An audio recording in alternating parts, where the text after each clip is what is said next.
Welcome to Politics is Power.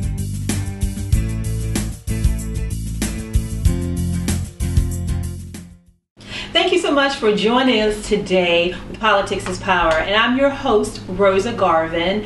And today we're going to have a forum, a roundtable of discussion. Basically, we're going to be discussing what's going on in 2012 and how it's going to affect our community. We have today Sylvester Fleming with the African American Caucus. He's the president of the Mecklenburg chapter. And we have Rashida Hanson. She's the president and of the board of directors of A Brighter Day Ministries. And of course, we have a regular on our show, Ashley K. Blue, co-founder of The Friendship Inc. So, again, we're having our roundtable discussion, and my first question is going to be directed at you, Ashley. How can we encourage minorities and young people to come out and vote in 2012 in Mecklenburg? There's a lot of ways we can do that. The first thing is just energizing the younger population of Mecklenburg County right now, and I think this is a nationwide trend where the youth right now, we're unemployed by a large bracket, and we have student loans piling up, and there's no way to pay them down with the job market looking the way that it is. So we have to find a way to invest the interest of the youth into tying that into this election and making it worth their while. But right now it's just the momentum has not picked up, I think, because of the economy. Mostly you can blame the economy for pretty much anything right now, I think, for the most part. So okay. Rashida, what do you think? I think that part of the drive to get the youth more involved would be really to help them understand how much of a stake they have, regardless of who is elected in 2012. I think the real challenge is to make sure that they feel like they have a stake, they have an ownership in what happens beyond 2012, because they are the future leaders, and while the economy may not necessarily be as strong, it is improving, but they do have a lot of the skills that are necessary to bring about that innovation to help create jobs. If you look at historically over the last 10 years, a lot of college students have been responsible for actually creating some of the more innovative technologies that have been out there. So I think re-encouraging them to let them know that, number one, their vote and their voice is important, but also that they have been building skills over the last 12, 16 years through their education process that is needed out there to help be part of the solution. And with that, the more that candidates actually engage in those particular conversations, then the more that they will feel as though that they can have a stake in ownership. Okay. Sylvester, what do you think? Well, first thing I always believe, it goes back to education. A lot of the youth right now are feeling like politics is something that their parents are a part of, and they're being left out. There's no relevance that's being brought to the youth. Look at their issues. Listen to what they're saying. Right now, they're looking for a voice. That's the reason Facebook, Twitter, and all the social media has really taken charge, and they've gone on to do their own things. Right now, what we have to do is, we look in 2008, the one thing that set President Obama away from everybody else was social media. He took over the youth vote. Why? Because it made it relevant for them.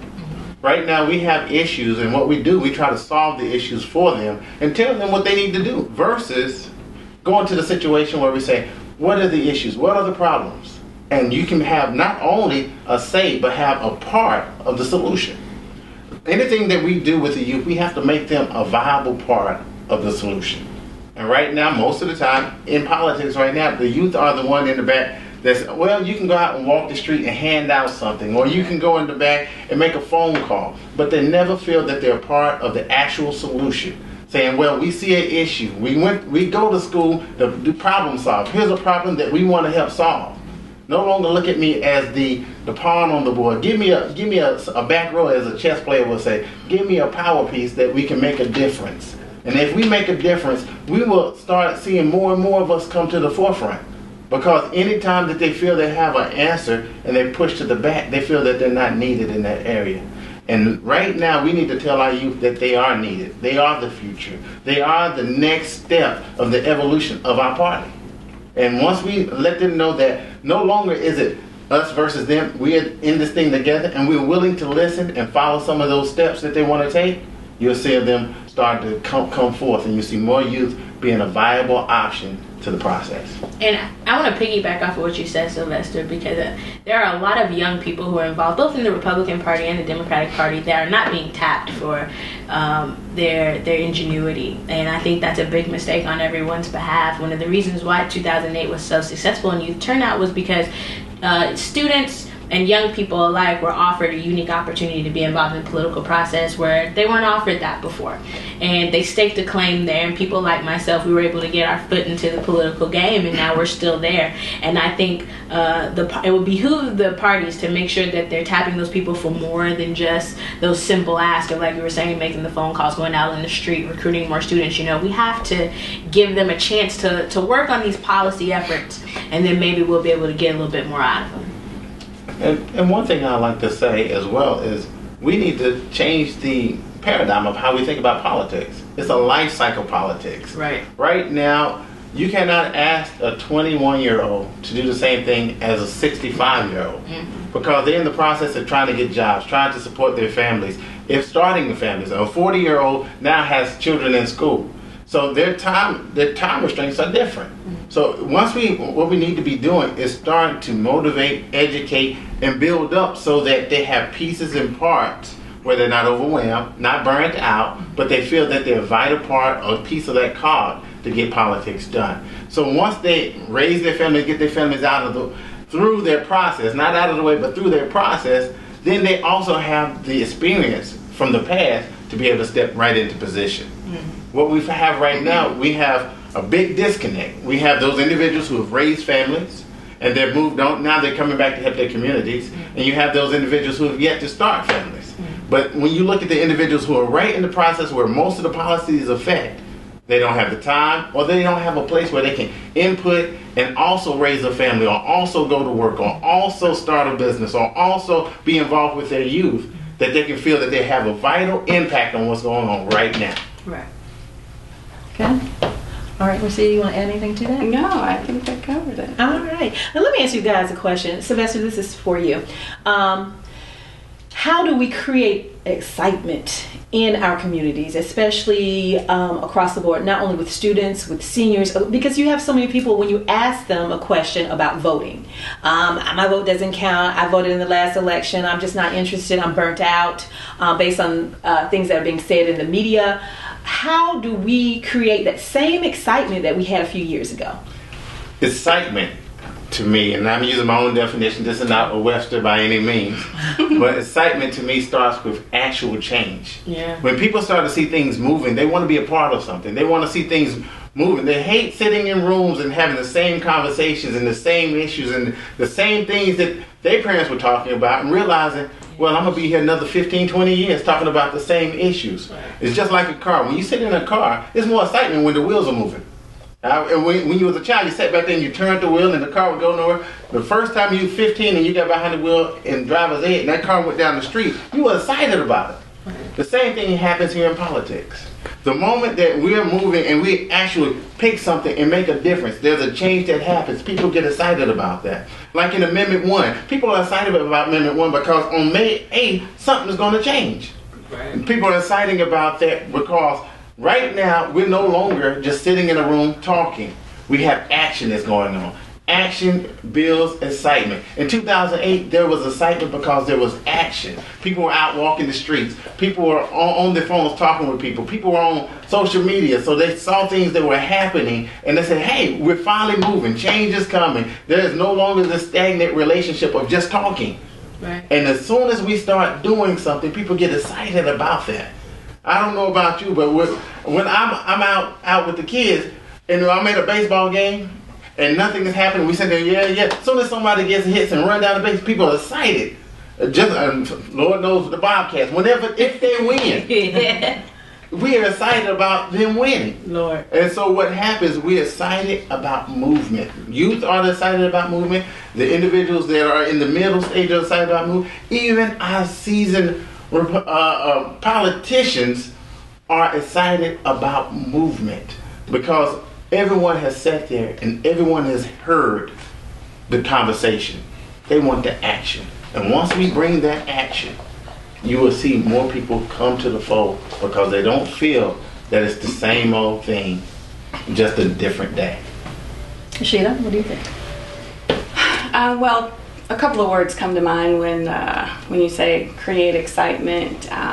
For me, I tend to think of it in terms of the importance of education and relevance. So when you take a political process that naturally has highs and lows, and excitement by nature is this perception of a high all the time, which is not the case, then when you can educate a constituent or a voter on how a specific policy might impact their child's education or the funding that would go directed towards a particular school or a district, or how the impacts of decisions that a county commissioner might make will impact their day-to-day life, then that creates a natural connection. That creates something that's relevant to them at that particular point in time, because there are so many issues that candidates are responsible for having platforms to talk about, but it doesn't necessarily mean that an individual as a voter will be able to tune in to all of them. So creating that connection by making something that's actually relevant to their day-to-day life gives them the ability to kind of stimulate that question, and when you become more curious about something, then that creates the excitement.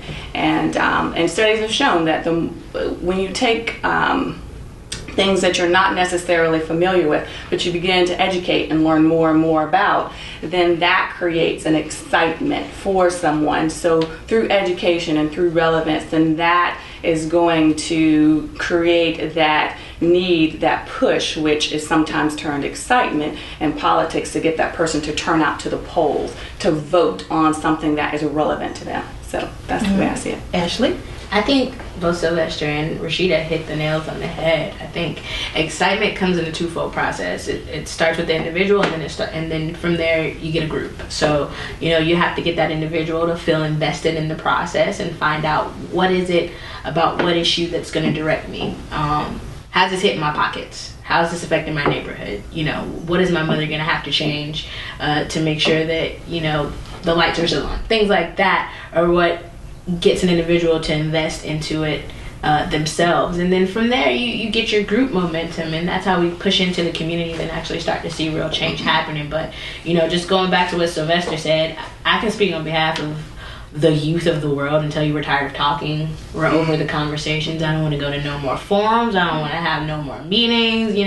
We're still having the same discussions, and this is honest to God truth, no exaggeration, that we've been having since the 60s, and especially in relation to urban youth, black youth. It's a continuous cycle, and I think once we all agree that, hey, there's something more, let's just come to that consensus and get out and get whatever it is done as a group, then we're going to see some forward movement that we haven't seen in a while. And I think we tapped on that in 08, but we stopped. We got the first black president, and then it was just like, okay, we're good. But that's not it, because in the next 4 years, Barack will be gone. And then what? So we have to look ahead, and we have to, make sure that we're preparing for that. Okay, since you brought that up, let's talk about life after President Obama. How is this new generation of voters going to stay involved? That's a good question, and I'm interested to see what the Democratic Party has to say about that, because there are people who were specifically invested in the political process because of President Barack Obama. There's no way to get around that. It's a unique challenge to find that candidate that upstarts a nation the way that he did, and I don't think we'll see anything of his caliber for a while, unless maybe Jesus will decide to run when he returns. But, I really think that's about as close as we'll get. Like that guy, he is the end all be all as far as the politician. So finding another unique candidate is a stretch. So I feel like we're gonna have to go back to the basics of how do we get people involved with the issues? Because there's not anyone to galvanize you. Like, one of the interesting things that I have to deal with Amendment 1 is we don't have a candidate. So there's nobody to look to and say, and I'm fighting for him, and that gets me excited. I just have to know I'm fighting for families, and that's enough to get me up in the morning. And I think that's one of the things that we're going to have to turn back to, that, look, we might not have, the guy who's going to make me want to put a picture on my wall of him, but this is what we're fighting for. And if we can draw it back to that, then we'll have some success. Okay, Rashida? Wow, that is a really great question. When I think about when the president ran, and continuously he said, we have work to do. He didn't say, I was going to make all of these things happen. He said, I need your help. He also mentioned that it's going to take more than 4 years, probably more than 8 years, to correct a lot of the behaviors and policies that kind of severed the middle class in a lot of ways, and then put the lower economic individuals in an even tougher spot. So when I think about the continuation of the movement, I don't believe that, number one, everyone is going to get it, but it's not for everyone to get. That's just how it works in general. But I do believe that there are enough individuals, like an Ashley Blue, like a Sylvester Fleming, who heard what he said, and who heard the words and studied the words of other individuals like Frederick Douglass and John F. Kennedy, and so many other founders of this thought process that really recognizes that we are one. We are bigger than the blues and the reds and the team on this side and the team on that side. But we have this fundamental connection that makes all of us dependent on one another. And you see that when you have natural catastrophes. For a moment, it brings everyone together. Mm-hmm. But then that moment, that immediate connection, sometimes is lost. But there are enough people who remember that I am connected to an Ashley, and I am connected to a Sylvester. So I firmly believe that by taking kind of the ideology and the practices of community engagement that the president used, which leveraged social media, but it was really more along the lines of the messaging. So right. Even if social media were not a factor, I still firmly believe that because he spoke from a place of trueness and a place of open-mindedness that was willing to embrace all ideas, that's what people immediately connect to. So I don't think that it will take a second coming, but I do believe that there are enough young people out there that heard and are continuously actively working to make sure that what he started will continue regardless. Okay. Sylvester, what are you going to do after Barack? Well, the thing that I'm looking at is there's a term that was coined, at-risk youth. And I think we are at an at-risk process when we look at what we are. It took certain circumstances to get President Obama in the office. Mm-hmm. The country was at its lowest point, where we were at the point where politics aside, we needed to get the best person, period, in the office. Now, there were some wins and some losses during the first part of the presidency.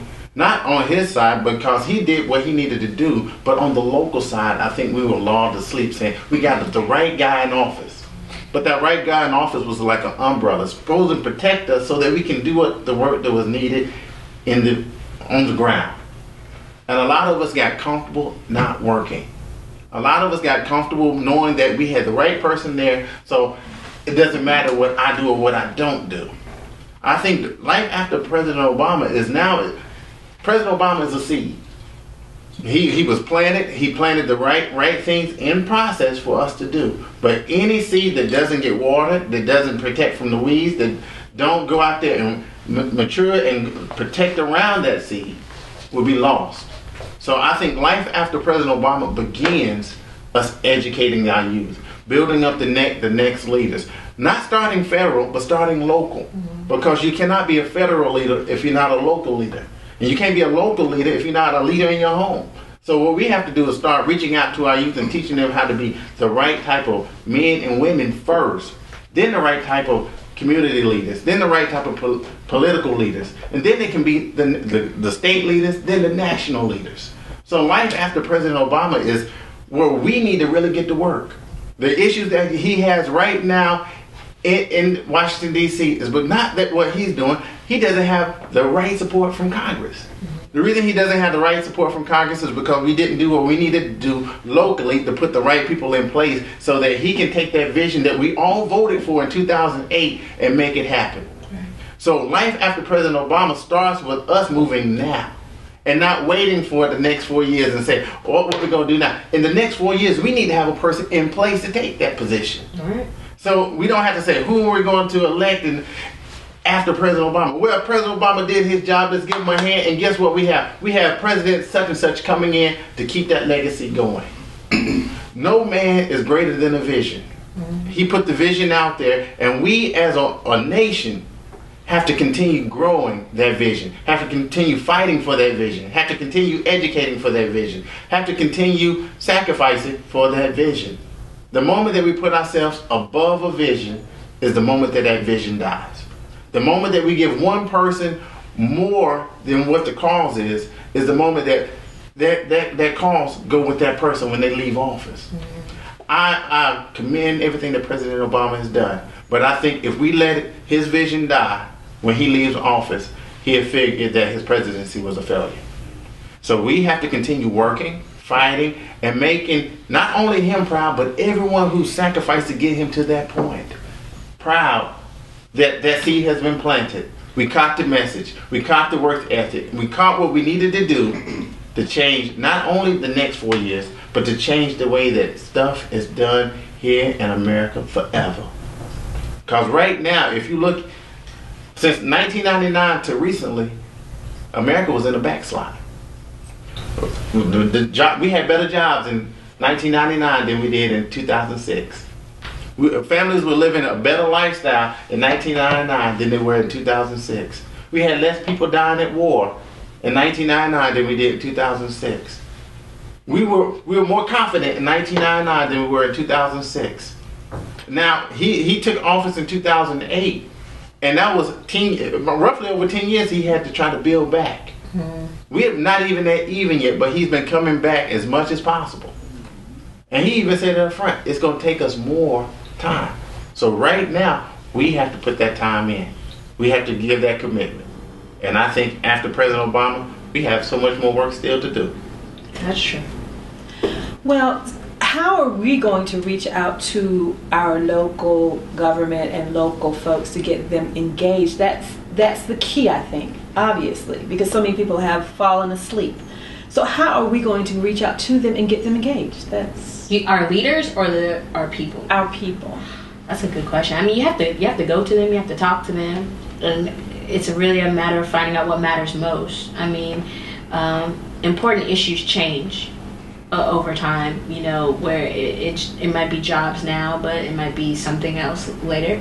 So we really need to go and make sure that we're going into our communities and finding out what is it that you want to see most, and what is the thing that needs to change immediately for you to feel like we're making progress. You know, what's the first thing that you want to see change? If it's, you know, environment, does that mean you need to see your light bill go down by $30 before you believe that we're doing it? Like, what is it? And I think if we can find that key, then we'll be on track for something. And piggybacking on what Ashley just said, I think it's fundamental. We look at Maslow's hierarchy of needs. When you look at a person and they can't pay their light bill, are they really thinking about anything other than paying their light bill? Right. If they can't put food on the table for their family, are they really thinking about anything more than putting food on the table for their family? We as an organization have to look at the needs of our people first, and they will come to the needs of the community. But the moment that we ask the person who doesn't have a job, who doesn't have any way of getting around, and we ask them to volunteer, are we truly paying attention to their needs? Are we trying to use them like so many other people have in the past? We need to look at Maslow's hierarchy of needs. Let's look at the needs first. Then we can go from the personal needs to the family needs to the community needs, and then we step up to the state and then the federal needs. And the moment that we put our people first, they will have a place in their heart to always be there when we need them. I agree. Sheeta? I believe keeping the conversation at the community level. So often, especially over these last 4 to 6 years, where the conversation can have a tendency to include politics, then sometimes when you include the word or the term politics, then it's a natural turnoff for individuals, because one of the common phrases that I hear is, well, I'm not involved in politics. Right.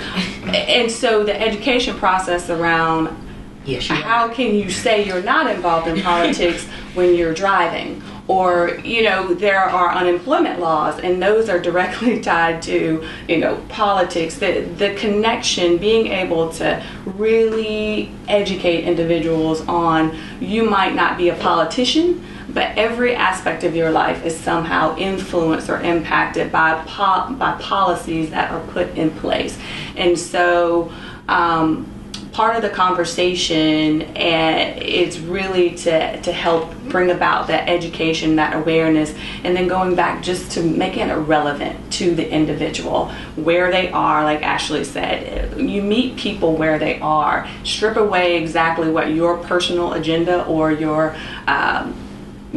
employed agenda might be, and really have a conversation with an individual as an individual, not representing a specific office or a specific candidate or a specific legislation. Okay.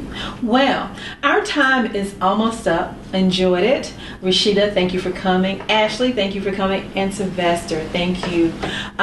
We will be coming back again for another forum, and we want everyone to know that we do appreciate you viewing our show. If you have any questions, certainly you can email us. Politics is Power. Check out our web presence there. Politics is Power. And again, thank you for joining us and for our table discussion. And again, everybody, what is going on here? Politics is what? Power. How would you feel? How would you feel? How would you feel? How would you feel? How would you feel? How would you feel? How would you feel? How would you feel? How would you feel? How would you feel? How would you feel? If your candidate Lost by one vote. Vote. Vote. Vote. Vote. Vote. Vote. Vote. Vote. One vote matters.